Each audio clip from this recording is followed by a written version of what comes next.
Merde. Лица между широкими морями, ни на небе, на земле. Igor, Juste, est-ce que tu es libre ce soir par hasard? moi, c'est un SDF comme moi, a rarement un agenda de Premier ministre. Tu devrais le savoir depuis le temps qu'on se connaît. Hein. Comment vas-tu? Pour être honnête, je suis vachement inquiet parce que, tu vois, on a notre soirée d'humoriste comme tous les jeudis, notre bar habituel. Mais Ouais. là, ce soir, on a un gros problème. On n'a aucune réservation. Il n'y a personne dans le public, le bar est complètement vide. Il n'y a pas de problème, il n'y a que des solutions. Non, Igor, tu comprends pas. J'ai rassemblé les meilleurs humoristes du What the Fun. Tu vois, Ouais. la crème de la crème du What Ouais, the Fun. ouais. Mais il n'y a personne, ils vont jouer devant une salle vide. C'est vraiment un gâchis. Comment ça, il n'y a personne? Il n'y a personne. Mais il y a des tas de gens ici, ils sont tous dans la rue, ils sont tout à fait prêts à vous applaudir, non? Tu voudrais qu'on fasse... Ah ben alors, où est le problème? Tu voudrais qu'on fasse le spectacle ici, devant eux? Mais évidemment, pourquoi? Regarde un petit peu. Vous êtes d'accord? Tu vois, ils sont d'accord. Ok, super, on va faire ça comme ça. Bon, il nous faut encore un maître de cérémonie. Très bien. Igor, tu seras notre maître de cérémonie.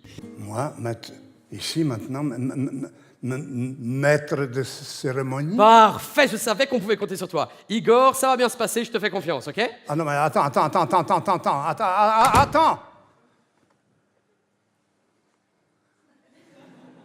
Non, mais je n'ai jamais fait ça, moi. Comment voulez-vous le... Bon, eh bien, puisque nous y sommes, allons-y. Hein.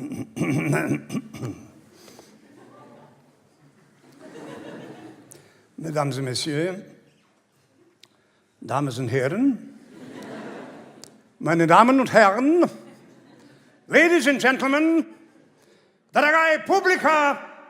C'était bien, non? Alors, je vais vous présenter quelqu'un que vous connaissez déjà. C'est le premier humoriste de la soirée. C'est un garçon frétillant, pimpant, pétulant. Oui, c'est parce qu'il lance des pets de temps en temps. Flamboyant comme sa chevelure qui me rappelle la Révolution d'Octobre. Mesdames et messieurs, veuillez applaudir Raphaël.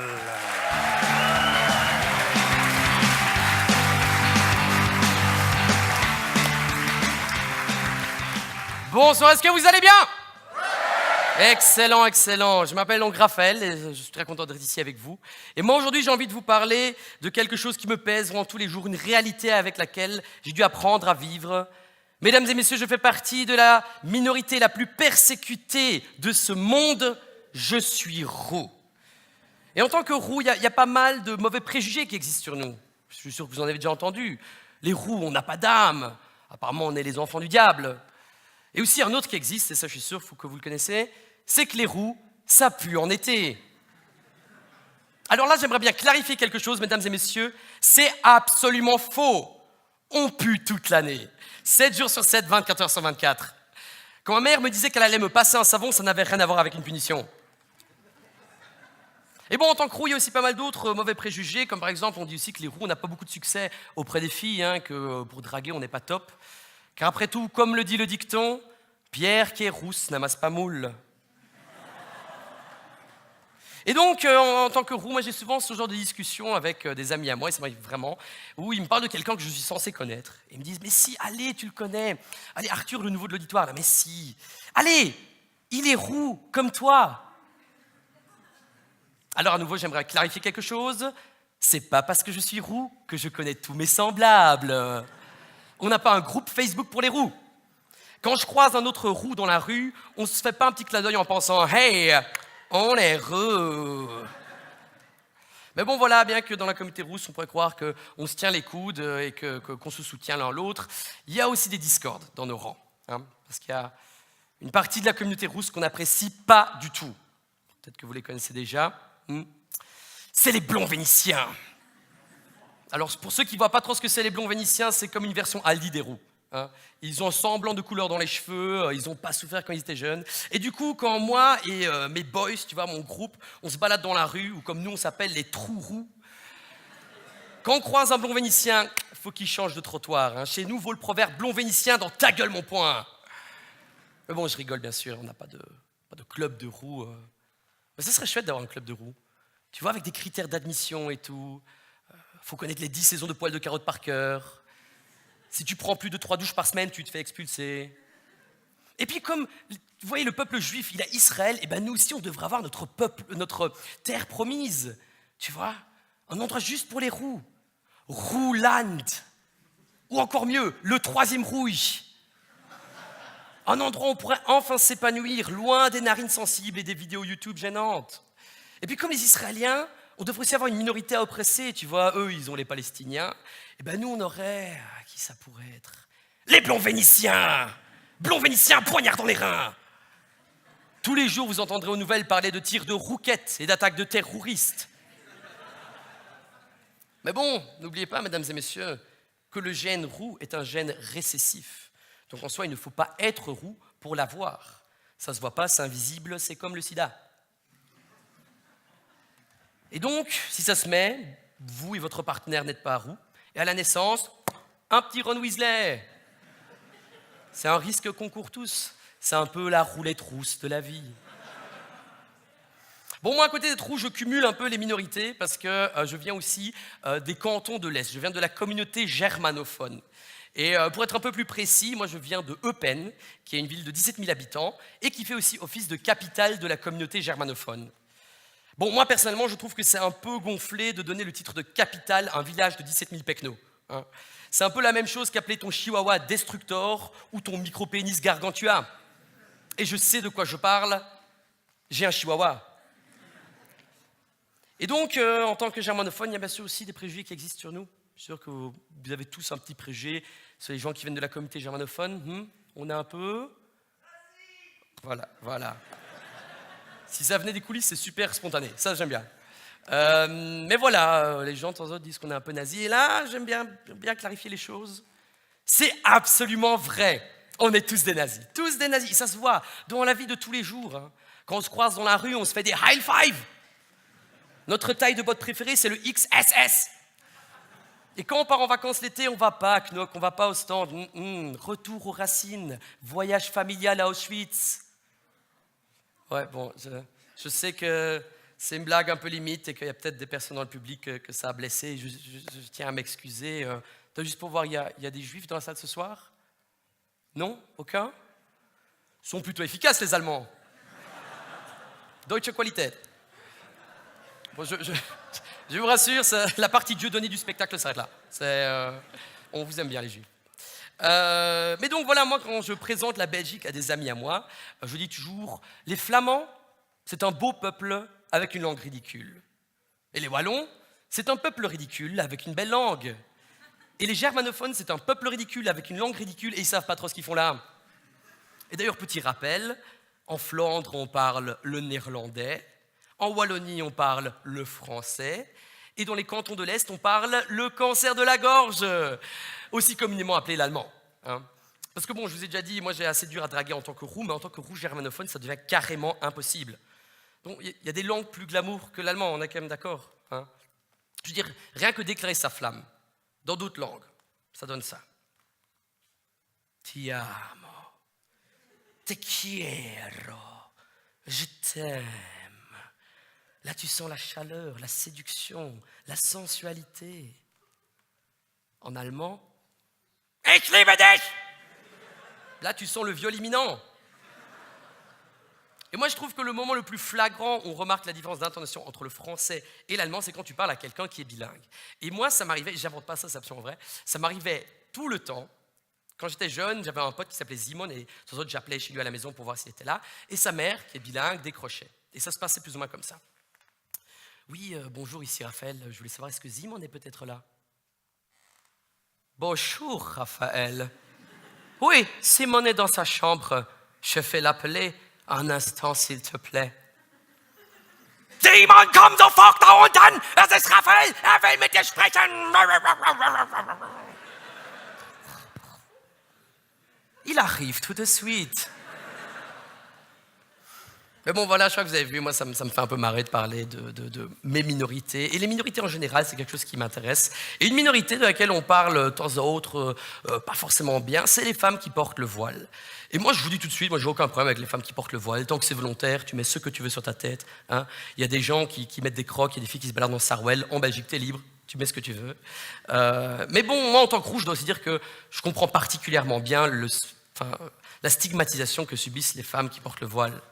Vous voyez, elles sont persécutées parce qu'on ne voit pas leurs cheveux. Et moi, je suis persécuté parce qu'ils sont visibles. Même combat, mes sœurs. Et donc, moi, je me pose des questions parce que je me dis, en soi, je crois que en chaque femme, il y a cette envie d'attirer le regard des hommes. Et je ne crois pas spécialement parce que tu portes le voile ou que tu es musulmane, ce sentiment disparaît soudainement. Hein. Faut arrêter de croire que toutes les femmes musulmanes sont des saintes. Hein. Porter le voile ne t'empêche pas de mettre des strings ou de donner fessée à ton partenaire pendant l'action. Certains ici savent de quoi je parle. Je pense à Caroline. Mais donc, je me dis, ça doit d'office exister des filles qui portent le voile de façon coquine, tu vois. Des allumeuses halal. Des filles qui kiffent autant les mecs que la mec. Des femmes qui sont fans de sale, mal et cum. Salam alaikum, personne? Ok. Je vous ai surestimé. Mais bon, voilà, j'y penserai la prochaine fois. Mais donc, d'office, ça doit exister. Une fille qui porte le voile par tradition, mais a quand même envie d'un peu provoquer. Tu vois, alors je me demande comment est-ce qu'elle fait? Est-ce qu'il y a une technique spéciale? Est-ce qu'il y a des proverbes chez les musulmans? Si tu vois un cheveu, c'est qu'elle te veut. Si une oreille dépasse, c'est une chaudasse. Si son voile n'est pas banal, c'est une fille qui aime l'âne. Enfin bref, vous voyez où je veux en venir. Voilà, mesdames et messieurs, c'était tout pour moi. Merci beaucoup pour votre attention.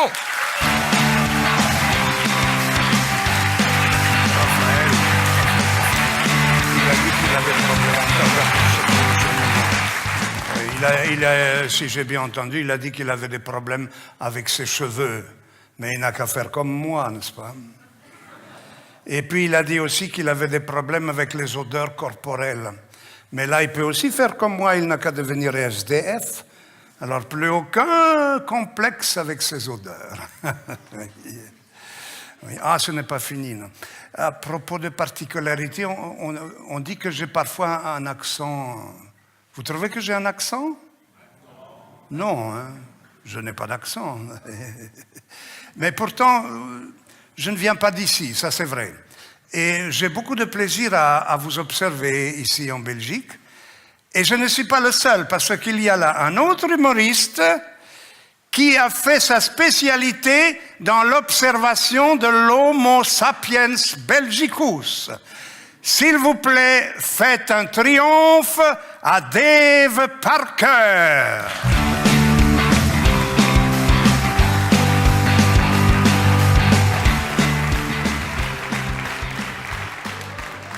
Bonsoir XL, est-ce que ça va? Enchanté, hein. Donc comme l'a dit Igor, je m'appelle Dave Parker et j'ai 32 ans. Je ne dirais pas comme ça, mais j'ai vraiment 32 ans. Je suis né comme ça avec une baby-face. Quand je suis né, je ressemblais déjà à un spermatozoïde. Aujourd'hui, je considère réellement la marche comme un sport. Terminer un mot croisé synonyme de soirée un peu folle. Tous les mois, j'ai une pote d'école qui devient MILF. Quand je vais au ski, je rentre à midi, je suis invité à une cadence soutenue par des amis proches pour un goûter le dimanche à 16h. Putain, quoi. Alors, ouais, mais c'est normal, comme ça tu vois les enfants. Mais ta gueule! Putain. Enfin voilà, donc je m'appelle Dave Parker et je suis devant vous ce soir parce que j'ai commencé l'humour il y a 2 ans environ. Et au début, j'ai eu des commentaires très positifs. Hein. Il y a une femme qui est venue me trouver après un show et qui m'a dit en tout cas, monsieur, vous avez tout. Je dis, mais c'est très gentil, madame, merci. Mais elle n'a pas fini sa phrase, en fait. Vous avez tout intérêt à garder votre boulot à côté. Bon, alors, qu'est-ce que je faisais? J'étais consultant à la SNCB. Hein. L'enfer. L'enfer. Je vais vous raconter. Le premier jour, j'arrive à la SNCB et pour faire bonne figure, je porte un costard. Mal m'en a pris. Les premières personnes qui m'ont vu à la SNCB avec un costard, ils m'ont dit « Oula, qu'est-ce qui se passe ?» Il y a un mort? le choc des cultures, ça commence. Alors j'arrive et je découvre un peu les locaux, l'ambiance, etc. J'arrive dans la pièce où je devais travailler et on me donne ma fonction, j'allais être Processus Competence Center Analyst. En gros, j'allais faire des photocopies. Bon, attention, je faisais ça extrêmement bien parce qu'à ma première évaluation, mon boss m'a dit « Impeccable, t'en as pas loupé une seule ». Alors, Processus Competence Center Analyst, ça m'a juste servi pour LinkedIn, tu vois, ça, dans le CV, ça donne bien, tu vois. J'ai pas mis, évidemment, expert en photocopie, tu vois. Processus Competence Center, tout le monde est sur LinkedIn ici? Tout le monde voit bien? LinkedIn, oui, oui. Les Flamands, ils sont sur LinkedIn. Les Bruxellois sont sur LinkedIn. Les Wallons, non, les Wallons, ils sont au Forum. Est-ce qu'il y a des Français dans la salle ce soir? Oui, eux sont sur LinkedIn. LinkedIn. Ils sont également sur Snapchat, Indé, tout ça.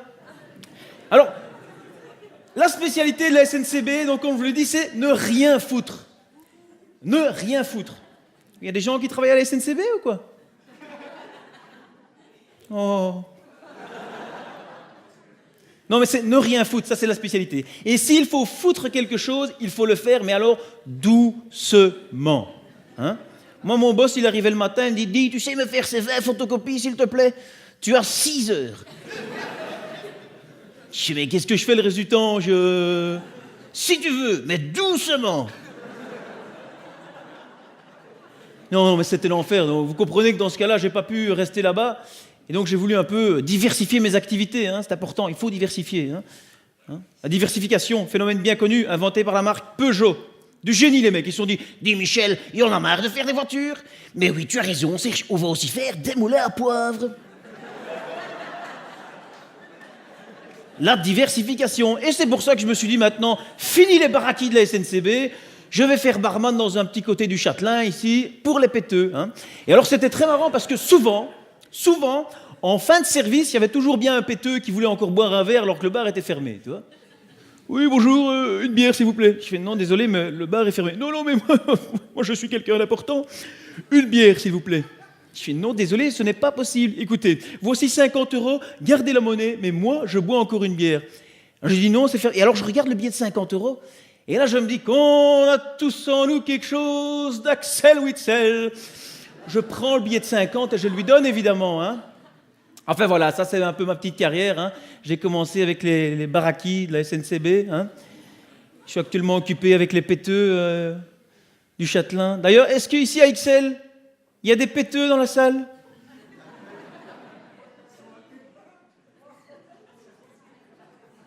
La probabilité est normalement grande. Hein. Il y a des péteux ou pas dans la salle ce soir? Ça s'assume pas des masses. Hein. Pourtant, dans tout couple un peu péteux, on peut toujours se poser la question de savoir si on est péteux ou pas. Dis, Pierre-Alexandre. Pierre-Alexandre, est-ce qu'on serait pas un peu péteux au final?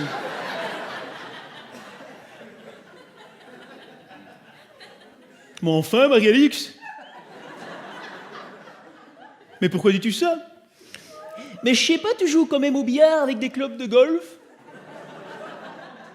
Mais non, Marie-Alix, nous sommes des gens normaux!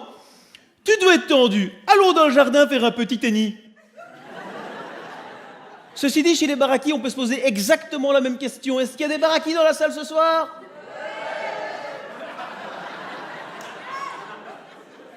On vous a forcé, en fait. Vous êtes venus en bus.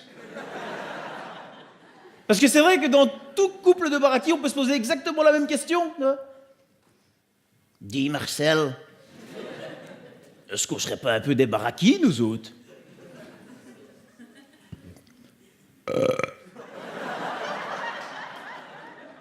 Ben non, pourquoi? Ben je sais pas, t'as quand même réussi à tuner l'Opel. Mais non, Cindy, t'es trop calme. On est des gens normaux. Alors, ceci dit, les péteux et les baraquis peuvent avoir le même sujet de conversation, comme les vacances, par exemple. Et Pierre-Alexandre, t'es tout bronzé, t'es parti en vacances? Ouais, j'ai été 3 semaines à Saint-Trope. Trop chaud, trop court. Et toi, Marcel, t'es tout bronzé, t'es parti en vacances? Non, ça, c'est de la crasse. Mais on a été un week-end au lac de l'Odeur. En caravane, il pleuvait, mais la petite était contente. C'est comme le thème des courses, les péteux ici en Belgique font leurs courses au... Chez Rob, ou au Deleuze, hein, on est d'accord. Alors que vous faites vos courses au Aldi, bande de cons. Au Aldi, vous êtes des baraquis, hein. Ça n'a pas de sens d'être un baraki et d'aller au Deleuze, ça n'a aucun sens. Sinon ça donnerait ceci, tu vois, le gars il regarderait un aliment, il regarderait les prix. Et je dis, mais qu'est-ce que c'est ce bazar ici, dit. Il irait trouver le gérant, dit, Gérard, viens un peu ici, me fait, dit, les prix là, il serait peut-être temps de passer à l'euro, hein. Alors une chose qui est incroyable aussi, c'est que tout le monde, péteux comme baraki, on va tous au Colruyt. Qui ici dans la salle n'a jamais été au Colruyt? Tu vois? Ils n'osent pas lever la main, mais vous avez tous été au Colruyt. Pourtant, ils font tout pour qu'on n'aille pas au Colruyt. Vous avez vu comme c'est laid. Je veux dire, on est quand même accueillis systématiquement par un rideau en plastique qu'on prend systématiquement à chaque fois dans la gueule. Bon, mais on est content. On prend le caddie, on continue. Et puis on voit la photo de l'employé du mois. C'est à se demander qu'est-ce qu'il a pu faire pour être employé du mois au Colruyt. Est-ce que c'est lui qui a gagné le concours du lancer d'aliments dans les rayons le plus haut? Non mais c'est incroyable, mais au Colruyt, il y a des machines qui n'arrivent plus à accéder à certains aliments, hein. Au Colruyt, ils ont réussi à te périmer du PQ, hein.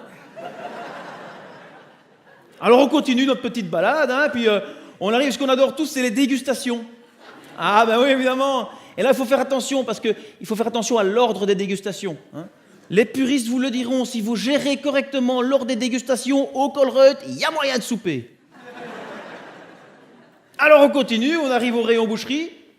Hein, vous voyez, hein, on prend le ticket, le menu, hein, où il y a toute la viande, qui est un peu l'IMO-Web de la viande au final, hein.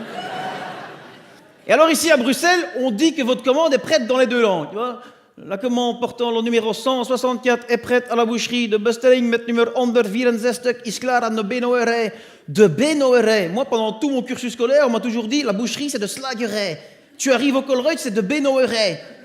Moi, au début, je comprenais pas. Je pensais que ma viande, elle était prête en Bulgarie, tu vois. Is klaar in Bulgarie.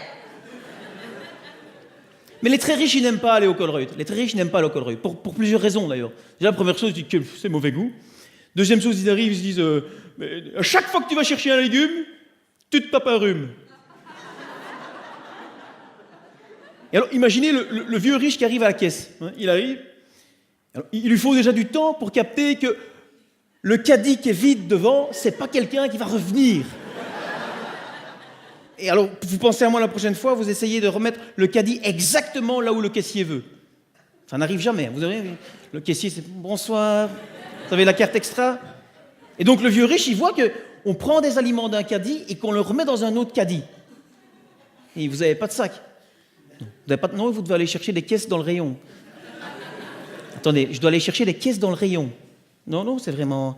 Et alors, le dernier truc, et je terminerai là-dessus, XL. Le truc qu'on déteste tout par-dessus tout, les péteux chez au Colruyt, c'est quoi? Les caddies ne tournent pas. C'est infernal, les caddies ne tournent pas. Tu veux changer de rayon, tu es obligé de porter le caddie, donc tu ne sais pas faire des grosses courses. Allez, c'est tout pour moi, merci XL. Merci, Dave, merci. En tout cas, moi, je suis content de ne plus devoir faire des courses, hein. Les files devant les caisses. Et puis le produit que vous venez chercher, comme par hasard, il est en rupture de stock. Non, en tout cas, je suis bien content d'être ici avec vous, hein, c'est vrai. Vous savez ce que Raphaël m'a dit en coulisses? Il m'a dit que je ne me débrouille pas trop mal. Et en plus que vous êtes un public formidable. Voilà. Et encore un peu devant ces applaudissements nourris que vous me destinez, je serai peut-être un jour le présentateur officiel de What the Fun, qui sait. Non, mais en attendant,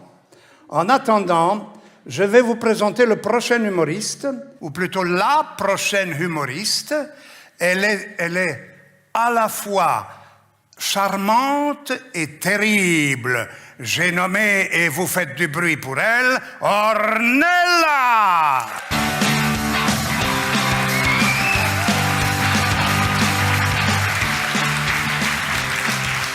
Bonsoir. Vous allez bien? Ok. Je m'appelle Ornella, j'ai déjà 27 ans. Je sais qu'on ne dirait pas. Je crois que c'est ce qui plaît à mon oncle, d'ailleurs. Ouais. Alors, j'ai jamais aimé l'école et c'est réciproque. Du coup, pour l'emmerder, j'ai décidé de devenir prof. C'est pas facile, hein, parce qu'avec mon physique, je suis obligée de rester dans ma classe, du lundi au vendredi, de 8 à 16. Ouais, parce que si je traîne dans les couloirs, je me fais engueuler. C'est quand même un comble. Prof, c'est le seul métier où, avec un 20 heures par semaine, c'est considéré comme un temps plein.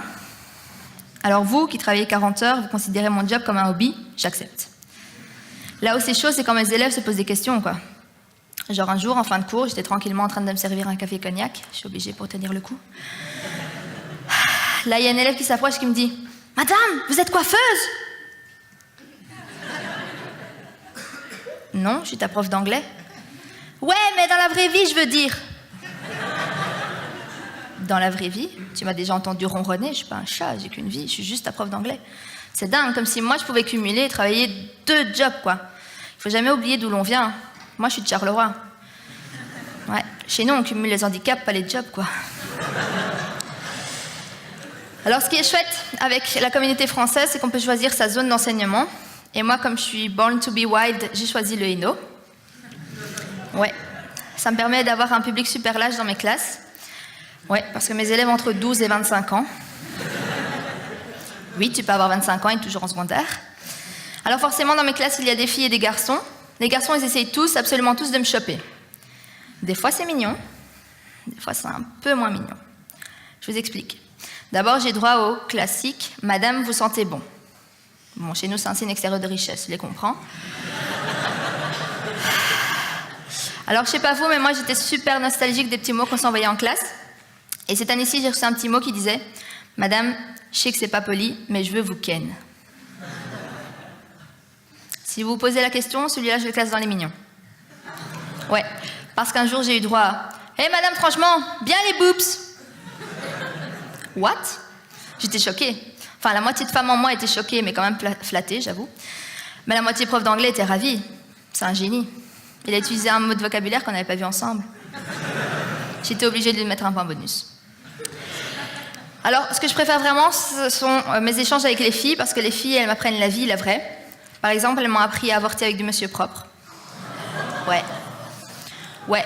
Je sais pas si vous le savez, le chiffre d'or, c'est 3 enfants, ni plus ni moins.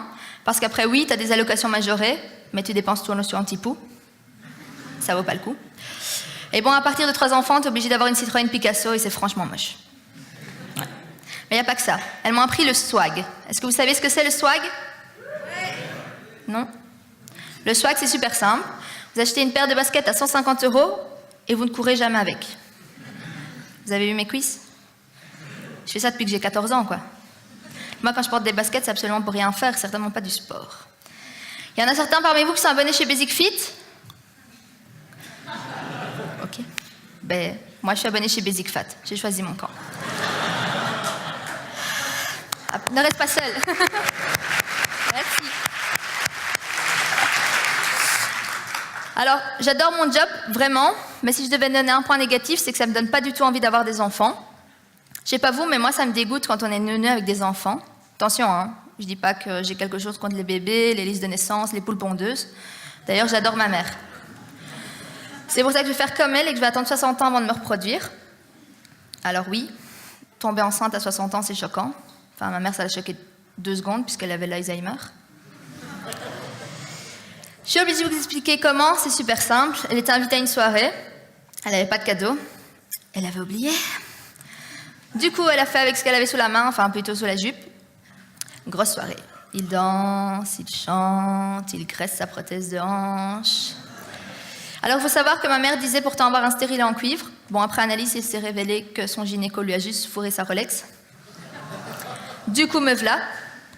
Et ce soir, justement, si je suis là, c'est pour vous parler que la grossesse tardive ne comporte que des avantages.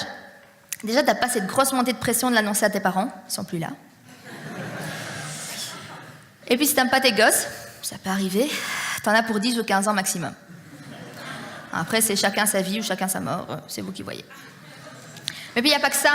Pour le côté pratique de la maternité, par exemple, ma mère, elle avait opté pour l'allaitement à distance. C'est-à-dire qu'elle déposait un téton sur la table et elle regardait Questions pour un champion dans le salon.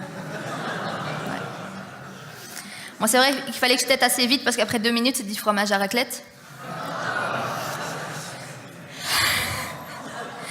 Et puis à 27 ans, on n'a pas encore la Parkinson alors que c'est tellement plus pratique pour bercer un enfant. Enfin, il faut s'aider comme on peut. Alors oui, ma mère était âgée, mais comme toutes les futures mères, elle angoissait à l'idée de l'accouchement. Surtout que son gyné l'avait prévenue, elle allait perdre les os. Elle n'en avait déjà plus beaucoup, saloperie de sclérose en plaques. Alors je suis rassurée parce qu'avec l'Alzheimer, je sais qu'elle se souvient plus du moment, ni même de la sensation. Enfin, à cet âge-là, on a le périnée aussi tonique qu'une fournie savoyarde, quoi. La tout qui passe. Enfin, je sais même pas pourquoi je vous parle d'enfants, parce que pour l'instant, je suis célibataire. Mais c'est de ma faute. C'est parce que moi, j'ai un type d'homme particulier. Moi, ce que j'aime, ce sont les mâles dominants. Ouais. Je suis sortie une fois avec un mâle dominant. Il se lavait 1 jour sur 3. Ouais. Une fois, il m'a uriné sur le mollet. Franchement, c'était chouette. Mais j'ai dû le quitter et il cuisinait sans beurre. Voilà. Ok. Moi, c'est ma feinte préférée, mais bon, c'est pas grave. Alors, attention, il ne faut pas du tout confondre viril et âgé, ça n'a rien à voir. Moi, je le sais parce qu'avec mon physique, je me fais draguer par des vieux, par des prêtres et parfois des vieux prêtres. Je le vois dans tes yeux que tu me juges. Et tu sais ce qu'on dit? Only God can judge me. Et moi, j'ai un God, et même lui, il ne me juge pas. Donc, je ne te permets pas. Tout ça pour dire que moi, si j'avais un homme si j'avais un style d'homme, je dirais plutôt comme Ribéry que le physique pas faire important, mais quand même. Moi, mon style d'homme, c'est ce qu'on appelle un hipster. Alors, un hipster, selon Wikipédia, c'est un mec avec une chemise à carreaux, une petite moustache et des cheveux savamment hirsutes. En gros, c'est un bûcheron propre sur lui, donc un bûcheron au chômage. Mais revenons au fond de la personne. Moi, ce que je recherche chez un homme, c'est par exemple un mec qui me tirerait les cheveux, mais qui me payerait le coiffeur. Un mec qui m'hurlerait de me mettre à 4 pattes, mais qui me donnerait un coussin pour les genoux. Un mec qui me claquerait les fesses, mais avec de l'arnica sur la main. Un gentil, quoi. Merci.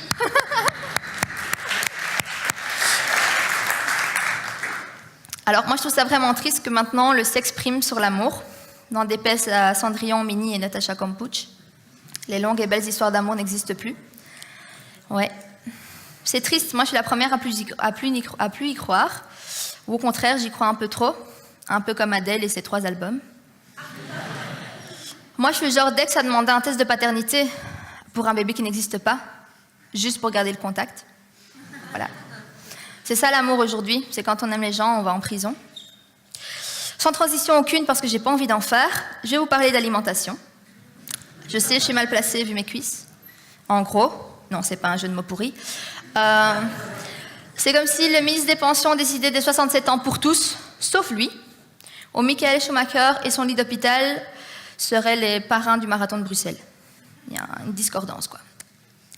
Enfin, je comprends pas cette folie des gens de tout le temps être au régime. Il y a plein de points cool à être gros. 1, tu fais pas d'hypoglycémie. 2, t'as jamais mal aux fesses, même dans un avion Ryanair. 3, on te file les restes, du coup t'es écolo. Il y a un rapport assez malsain à la nourriture dans ma famille. Je sais pas vous allez me dire ce que vous en pensez. Pourquoi ma nièce de 13 ans, quand on demande de la servir, ma mère la resserre et pire, elle lui file un dessert, alors que moi elle me dit non? Qu'est-ce qu'elle a plus que moi? Un bon bilan sanguin. Et alors? Pour en venir à Schumacher, il doit certainement aussi avoir un très bon bilan sanguin, mais le mec, quand tu lui demandes si tu es heureux d'être tétraplégique, t'as dans tes mains, ben il se passe rien. Okay. Bon, d'accord, il parle peut-être pas français, mais voilà. Tout ça pour dire que si vous êtes heureux d'être francophone, tapez dans vos mains.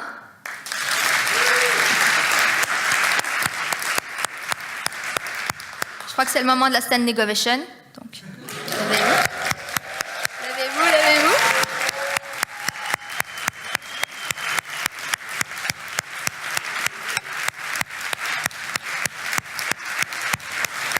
Merci beaucoup, bonne soirée.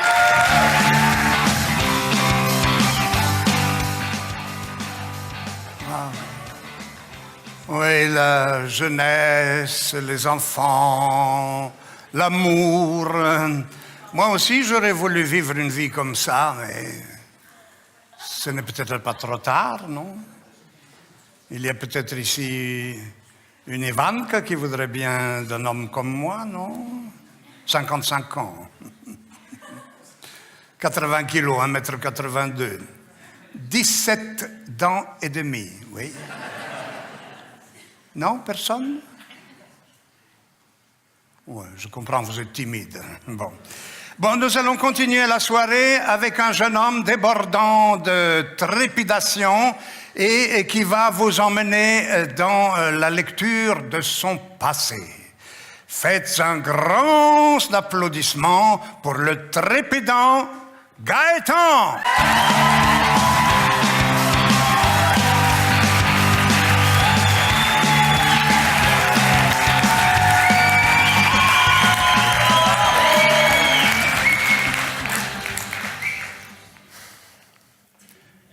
Il n'y a pas assez de spectacles qui commencent par une lecture de définition.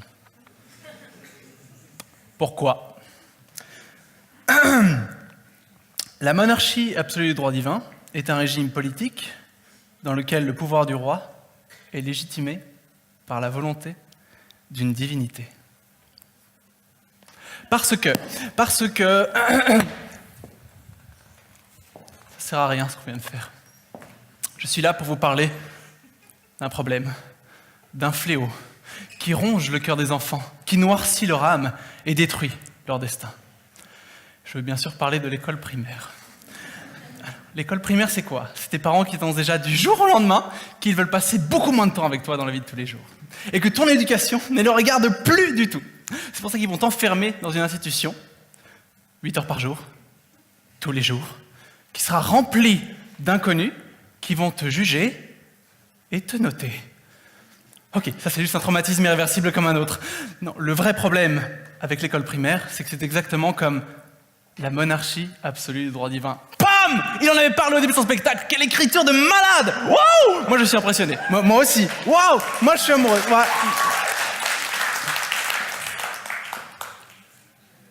Qu'est-ce que ce sentiment? Serait-ce de l'attirance pour un autre homme? Deviendrais-je homosexuel? Non! Ne vous inquiétez pas, monsieur! C'est juste la puissance de cette révélation-là. Parce que la monarchie absolue du droit divin, c'est quoi? C'est un gars qui s'avance devant un peuple dans la Renaissance et qui dit « Bonjour, je suis Louis XIV, fils de Louis XIII, 12, 13, ouais, c'est ça. J'étais chez moi, dans mon château, en train de chercher un nom pour mon fils, mais bon, il n'y a rien qui me... Bernard. Le roi Bernard. Non, tant pis. J'étais chez moi et j'ai entendu une voix qui venait du plafond. Dieu, donc, qui m'a dit « Oui, ce serait bien que tu gouvernes en mon nom, pour toujours, à tout jamais. » J'ai accepté. Je vais vous demander par contre d'accepter aussi, parce que si vous le faites pas, j'en ai rien à foutre. Voilà, ça, c'est la monarchie absolue du droit divin. C'est pareil avec l'école. Une caste bénie des dieux et 2 opprimés. La bénie des dieux, c'est les éternels, le roi et la reine de l'école. Ce sont des gens comme vous, madame, des gens qui sont beaux comme les blés, et qui ont des compétences spéciales, qui font des trucs cool. Ils savent faire du skateboard, cool. Ils savent tirer à l'arc, ils savent faire de la transplantation cardiaque. Enfin, c'est des gens, ils ont une vie après l'école, d'accord? Et puis, il y a les opprimés. Il y a d'abord les sans visage. C'est des gens comme vous, monsieur. Ce sont des gens ni beaux, ni laids, ni doués, ni ratés. Ce sont des gens sans intérêt, un peu. C'est quand vous regardez votre photo de classe, vous faites « Oh, ça c'est Thierry, oh, ça c'est Ludovic, oh, ça c'est Marie, oh, ça c'est... » Ça doit être le photographe qui est venu avec nous sur la photo et qui avait 10 ans au moment de fait. C'est la seule explication que je trouve à cette personne. Mais invisible, certes, monsieur, mais pas opprimé. Pour rejoindre la catégorie des opprimés, il faut aller dans le fond de la catégorie sociale de l'école primaire. Monsieur, c'est plus votre visage qui attrapait mon regard que l'inverse, hein, on est d'accord. Les maudits. Les maudits sont des gens moches, certes, mais pas seulement. Ne nous perdons pas en l'évidence. Ce sont des gens aussi affublés d'une maladie incurable. L'acné, la taille, trop grand, trop petit, le surpoids, et bien sûr, le sida. Donc ce sont des monstres. Des monstres qui méritent d'être punis par les éternels. Moi, je faisais partie de la catégorie des maudits. J'étais gros, chose qu'on ne m'a pas vraiment pardonnée à l'époque. On a pris ça comme une insulte visuelle. Et ils me l'ont fait payer. Oh que oui. Mais tout a changé. Le 6 mars 1999, lors de la grande révolte des maudits de l'Athénée Robert Cato. Oh, j'en souviens encore comme c'était hier. Je passe l'entrée de la porte. Je pleurais, évidemment. Et là, j'ai comme un pressentiment, un doute. C'est rien, évidemment, mais le préau est vide. Il y a un silence dans les couloirs. 3 professeurs de maths sont pendus aux fenêtres et une énorme pancarte dit « Tout a changé en lettres de sang ». Des détails, bien sûr.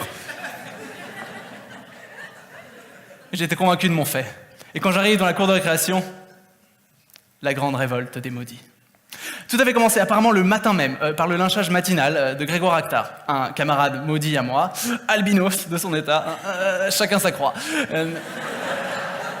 Les éternels l'avaient chopé et l'avaient pris pour l'accrocher au poignet de basket, pour le brûler. Lui, pas d'accord, a balancé une jambe dans la foule et ça a atterri droit sur le visage de Hugues Vandenberg, le favori du roi. Et Hugues saignait. Attendez une petite seconde. Les éternels seraient des gens comme nous. Les gens saigneraient comme nous. Contrairement à ce que nous ont dit nos parents, nos professeurs pendus. Et Babar, tous ont menti. À la lumière de cette révélation, l'ensemble du peuple maudit se souleva comme un seul homme et fondit sur les éternels. Oh, il n'en restait plus qu'une poignée.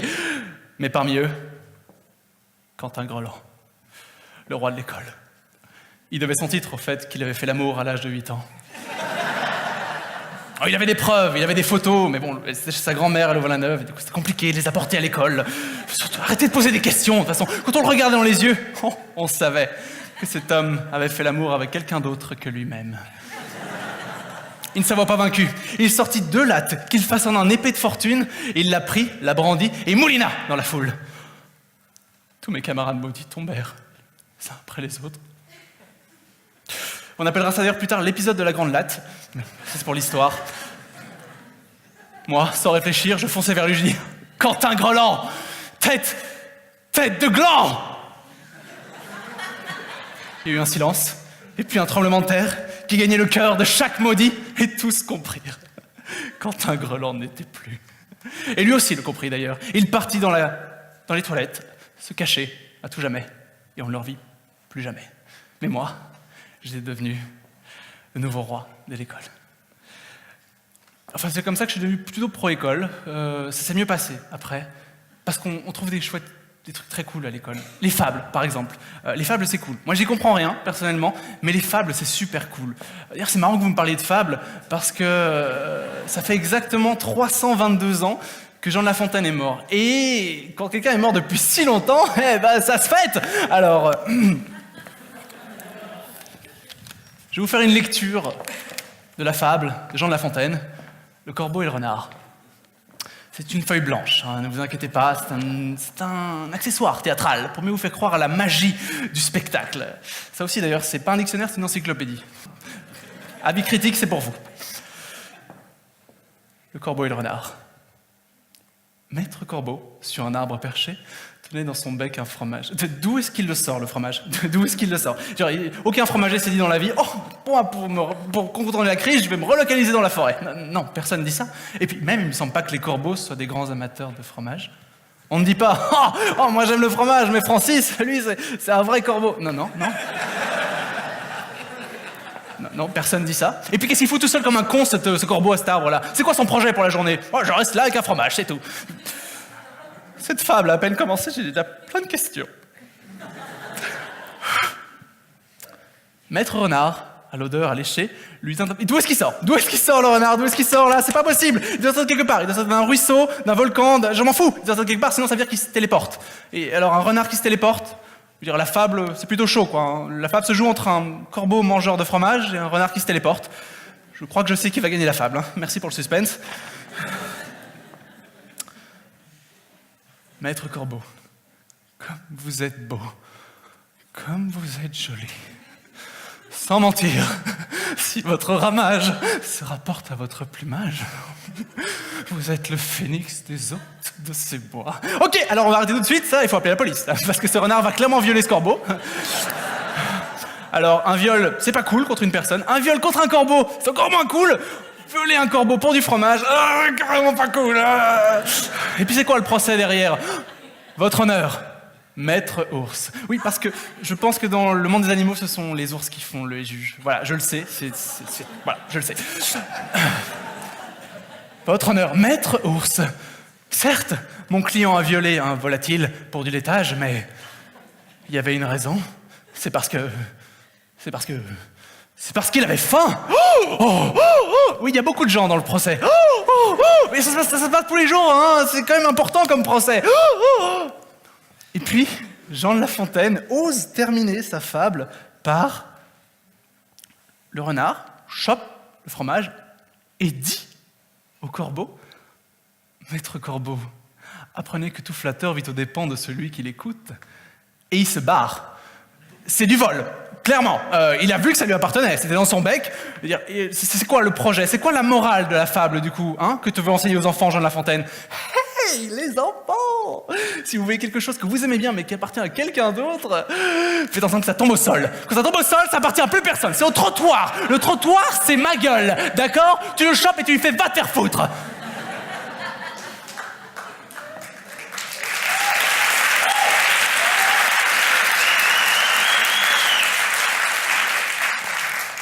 Enfin voilà, moi je comprends pas grand-chose aux fables.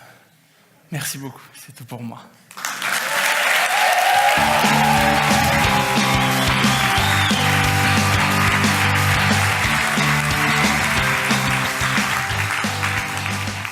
Je l'ai bien écouté, mais personnellement, je n'ai pas du tout le même souvenir de mes années de l'école. Oui, il faut dire que moi, j'allais à l'école chez les bons pères. Et dans la classe, il n'y avait pas de filles, il n'y avait que des garçons. Et c'est les professeurs qui portaient des vêtements de femmes. C'est des curés, hein, bon voilà. Oh oui, moi je n'ai jamais eu exactement les mêmes goûts que mes autres camarades. J'étais plutôt solitaire et ce que j'aimais par-dessus tout, c'est d'animer des événements et des manifestations. Par exemple, j'ai présenté plusieurs fois un spectacle entier devant les jouets en peluche dans ma chambre. Et aujourd'hui, je suis tellement content que vous ne soyez pas en peluche. Bon, je vais vous présenter l'humoriste suivant. C'est quelqu'un qui se connaît très bien dans le genre humain et aussi dans les relations avec la genre féminine. Je vous présente, attention, attention, Rudy. Bonsoir, bonsoir. Bonsoir, est-ce que ça va toujours? Ça fait plaisir. Moi, c'est Rudy. Je suis originaire d'Arlon. J'ai emménagé à Bruxelles il y a de ça un peu plus d'1 an. J'ai dit à mes parents que j'allais chercher du boulot. Me voilà. Non, parce qu'on ne fait pas de l'humour pour gagner de l'argent, hein, ça se saurait. Hein. Par contre, on peut faire de l'humour comme technique de drague. Hein, parce que comme on dit, femme qui rit, femme à moitié dents. Il y en a qui connaissent la technique de drague. Hein, attention, c'est les mecs qui ont créé ça, les filles à côté, s'ils racontent des blagues, c'est pour vous. Alors cette expression est chouette, hein, c'est chouette d'avoir une femme à moitié dans son lit, c'est mieux que d'avoir une femme, une demi-femme dans son lit. Ça c'est un peu glauque. Surtout si je te demande quelle moitié tu choisirais. La bonne réponse c'est... Non. La bonne réponse c'est, je choisirais ma moitié. Ah, c'est une belle expression ça, avoir une moitié. C'est-à-dire quelque part qu'on n'est pas entier sans elle. Ou qu'elle vaut la moitié d'une femme et qu'on l'a trouvée en solde à l'arrière d'un magasin. Julie est à 50%, mesdames et messieurs. Là, un peu moche, mais elle est très sympathique. Julie, mesdames et messieurs. Est-ce qu'il y a quelqu'un qui s'appelle Julie ici? On est bon, on peut continuer le spectacle. Fou. Non, du coup, je me suis mis à réfléchir, c'est une chouette expression, mais ça ne met qu'une demi-fille dans ton lit. Comment tu dois faire pour la mettre entière dans ton lit et donc la garder toute ta vie? Hein, je me suis mis à réfléchir, je me suis dit, femme qui rit 2 fois entière dans ton lit. Du coup, si je prends un de mes collègues humoristes, genre Raph, et qu'ensemble on va draguer une fille dans un bar ce soir, peut-être que si on la fait rire 2 fois, elle pourra venir avec nous dans notre lit. Mais alors ça part sur un plan à 3, et c'est pas vraiment celui que j'avais en tête, surtout avec un roux. Vous avez remarqué, les mecs sont prêts à tout pour un plan à 3 avec 2 filles, sauf un plan à 3 avec 2 mecs. C'est la seule bataille de sabre laser qu'on n'a pas envie de faire. Hein. Non, c'est pas... Puis je me demande à quoi ça ressemblerait. Je veux dire, la fille est allongée, les 2 mecs sont là. Après toi... Non, j'en ferai rien, je t'en prie. On tire à la courte paille ou...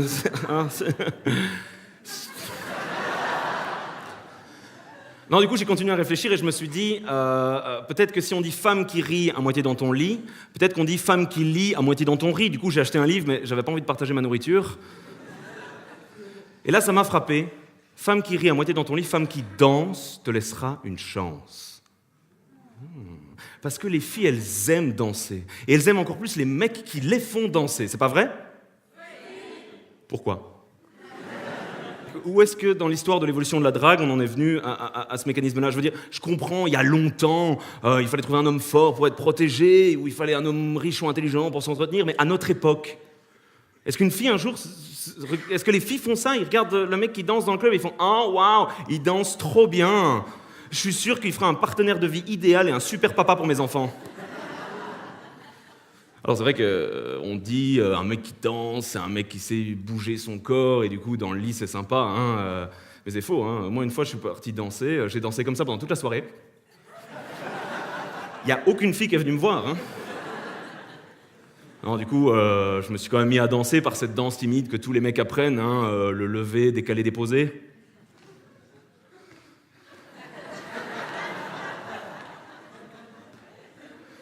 Et là, tu perds à chaque fois parce qu'il y a toujours ce mec qui va débarquer, qui voit la jolie fille que tu es en train d'essayer d'approcher, qui la prend et qui part danser le rock.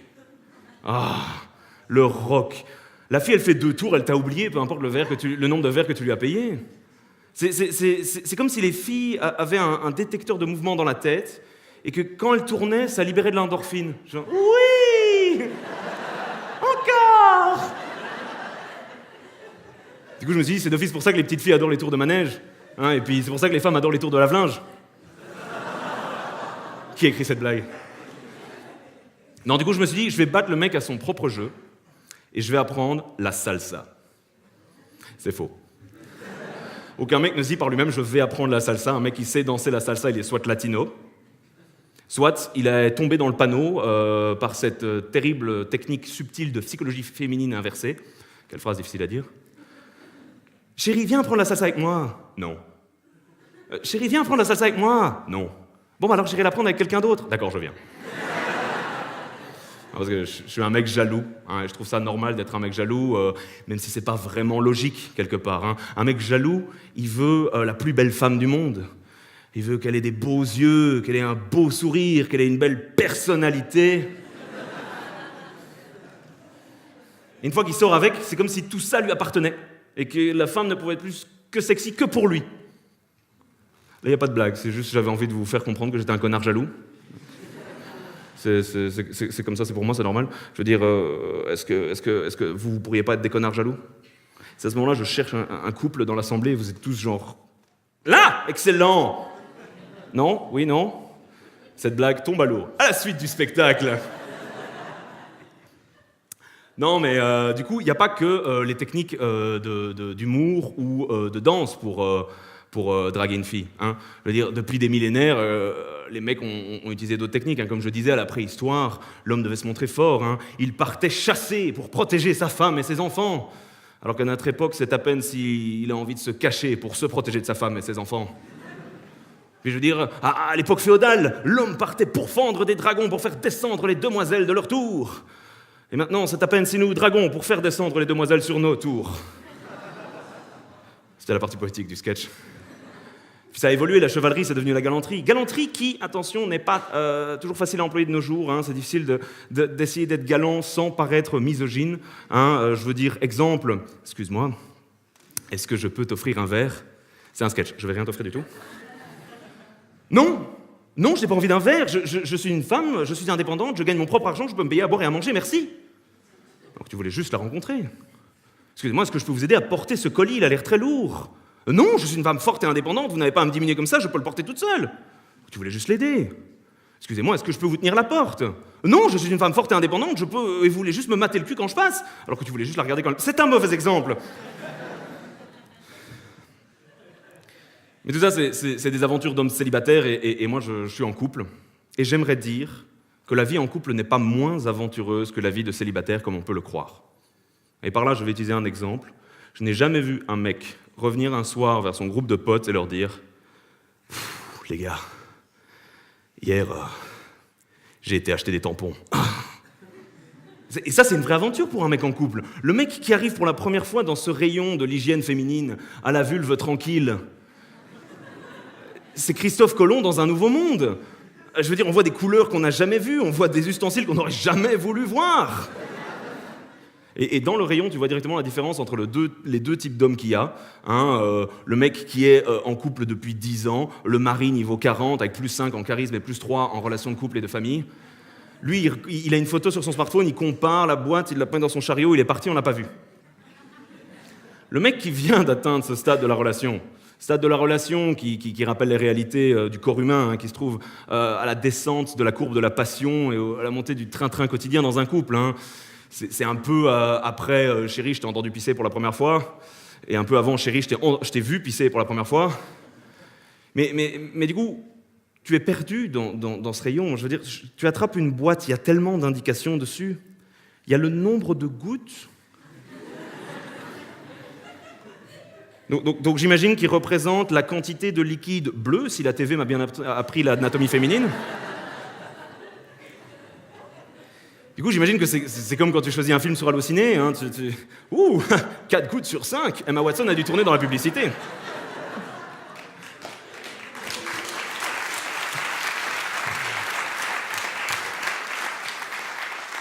C'est vraiment parce que ça casse ton rythme de blague.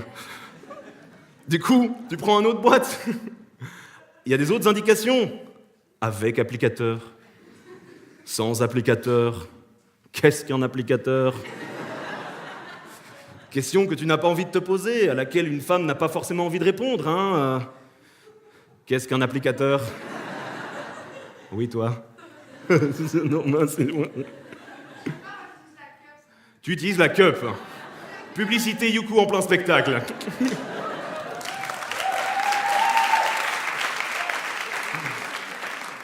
Non, du coup, on m'a dit que dans une pharmacie, on pouvait t'aider à choisir les tampons. Du coup, je vais y aller et je vous laisse pour la suite du spectacle. Merci beaucoup, c'était tout pour moi, vous avez été formidables.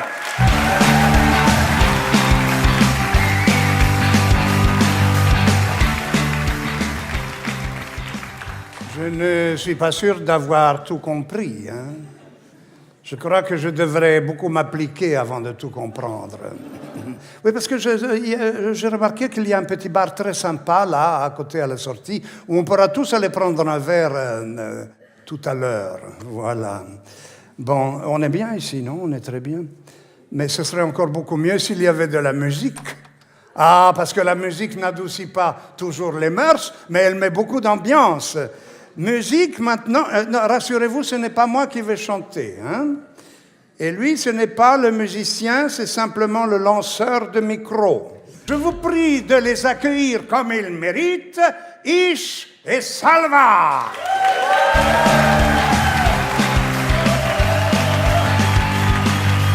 Bonsoir.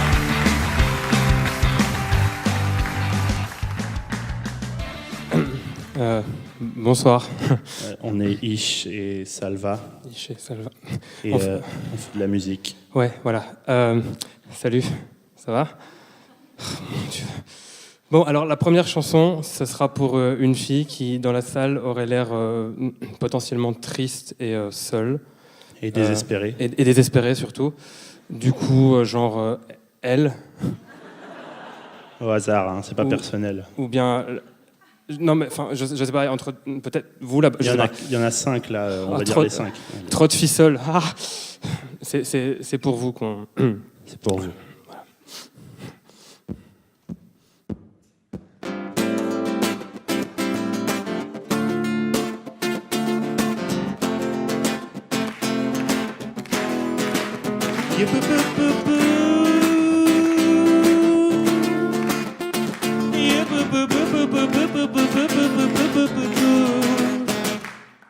Mademoiselle,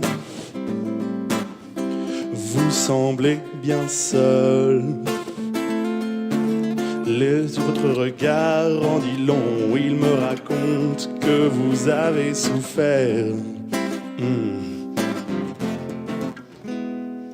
Mademoiselle, si vous le permettez,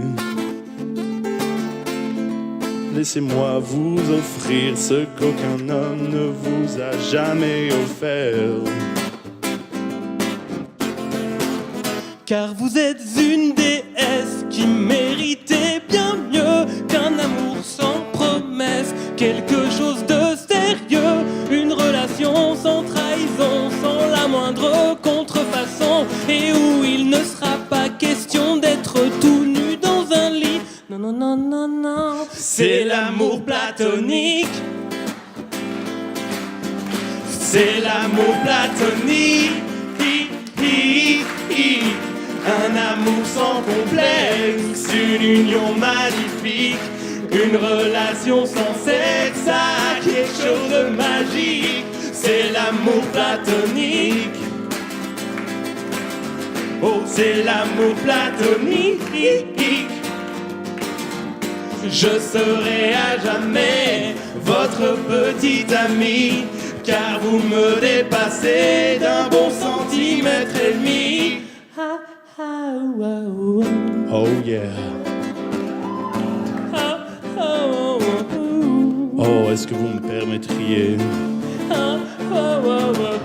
sans vouloir être trop cavalier, de vous tutoyer?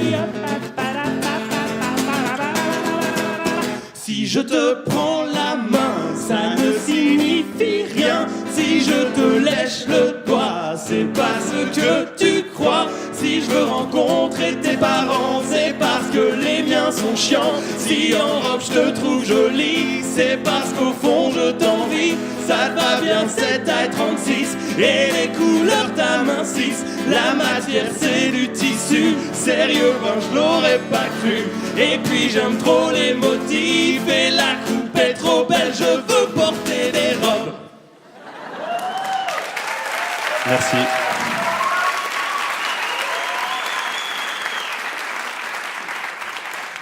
Merci. Pour la prochaine chanson, vous avez vu ? Hicham ne va plus être Hicham. Il va être son alter ego hispanique, Hicham. On applaudit Hicham, s'il vous plaît. Oh là. Plus fort que ça, on applaudit Hicham.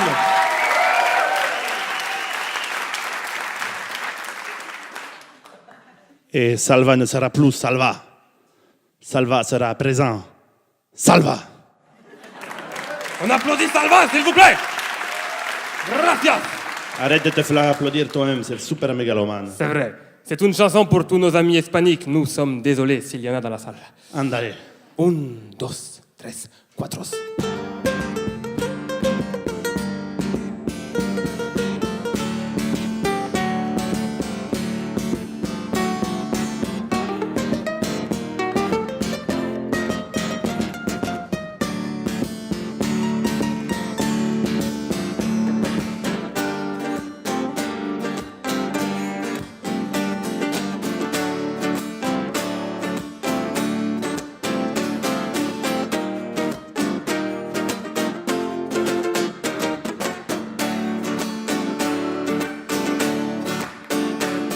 Salva,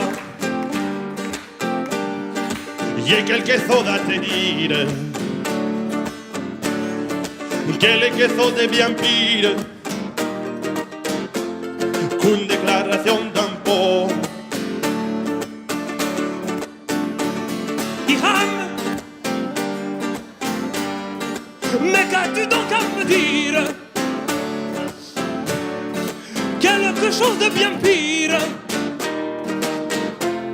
qu'une déclaration d'impôt. Salva, ça n'est vraiment pas facile. Je vais pas avoir l'air débile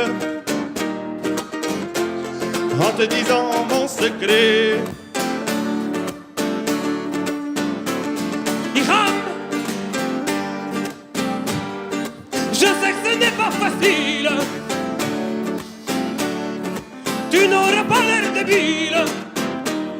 en me disant ton secret. Salva, Iham,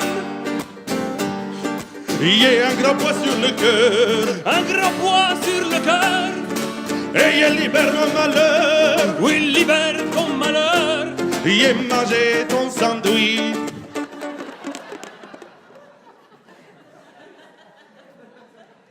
Quoi? Tu as mangé mon sandwich, Iham, que j'avais mis de côté pour manger plus tard. Sí, le ha visto sobre la mesa y me llegó al corazón. Porque mi corazón amo las mujeres y los bocadillos. ¿Verdad? Je n'ai pas compris car je ne parle pas vraiment espagnol, mais c'est une trahison. Non!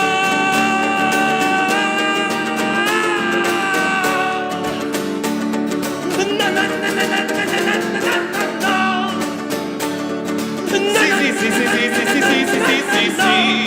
C'est pas grave, j'irai en chercher un autre. Confession.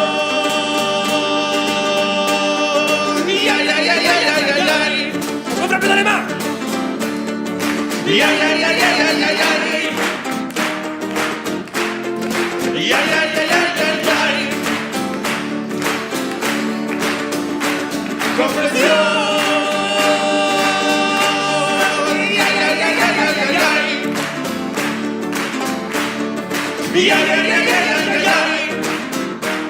On se sent mieux quand on l'a dit.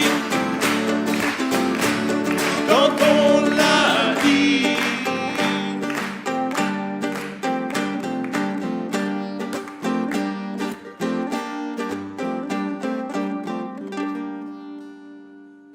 Gracias. Gracias, gracias. Hasta cinco. Alta cinco. Nous allons à présent nous retirer, retourner à nos états d'origine. Ish. Et sans vraiment de transition, je redeviens Salva parce que j'ai pas vraiment prévu de transition. On applaudit Moustachio le ukulélé, s'il vous plaît.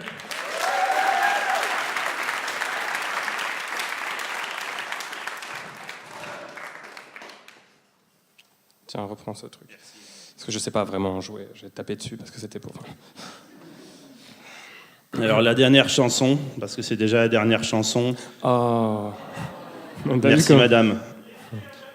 Ah, merci. Peut-être. La dernière chanson s'adresse à une partie spécifique de la population. Oui. Qu'on aimerait bien, comment dire... Bah, côtoyer plus, parce qu'on ne côtoie pas beaucoup des gens comme ça dont on va parler dans la chanson, donc on voudrait les côtoyer plus pour pouvoir arrêter de travailler, genre. Ouais, et s'il pouvait y avoir une corrélation entre cette population-là et celle de la première chanson, ce serait pas mal. Hein, parce qu'on profiterait comme des vautours. Ok.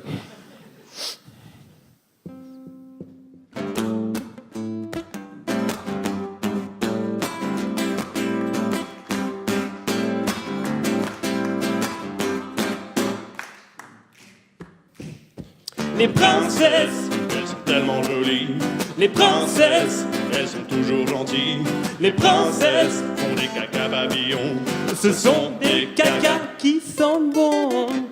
Un jour moi j'en épouserai une. J'épouserai une princesse, et pas que pour ses fesses. Et on partagera sa fortune. Épouser une princesse, c'est une union sans stress. Puis on aura des tas d'enfants. Des enfants de princesse, des enfants de la noblesse. Ma vie ne sera plus comme ma vie ne sera plus comme ma vie ne sera plus comme avant. Et hop, hop, hop, du, du, du, du, du. Merci, bonsoir. Hicham, on avait dit qu'on faisait pas les bibibib. Non mais n'encouragez pas, on a dit qu'on le faisait pas. Bon bah du coup je vais en faire aussi alors. Ok. Merci, au revoir.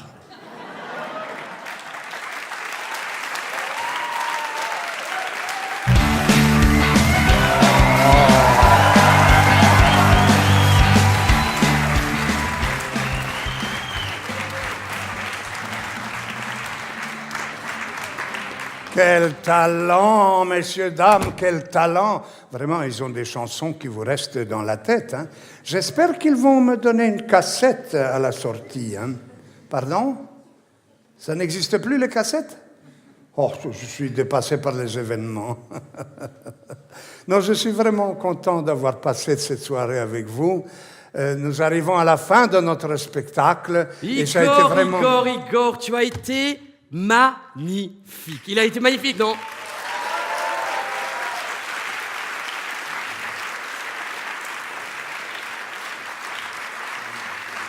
Écoute, ne fais pas le timide, Igor. Avec les humoristes, on t'a surkiffé. C'était génial. Et d'ailleurs, on aimerait bien t'inviter pour une bière dans le bar pour discuter des prochaines dates du What the Fun. Ah oui, c'est vrai? Oui, vraiment, Igor. Moi, je trouve qu'un artiste tel que toi, il devrait se produire autre part que dans la rue. On aimerait bien que tu rejoignes l'équipe. Oh, mais ça, je réalise vraiment un vieux rêve. Ça, c'est... Allons, nous allons tous boire un verre au bar du What the Fun. Hein? Na zdrowie!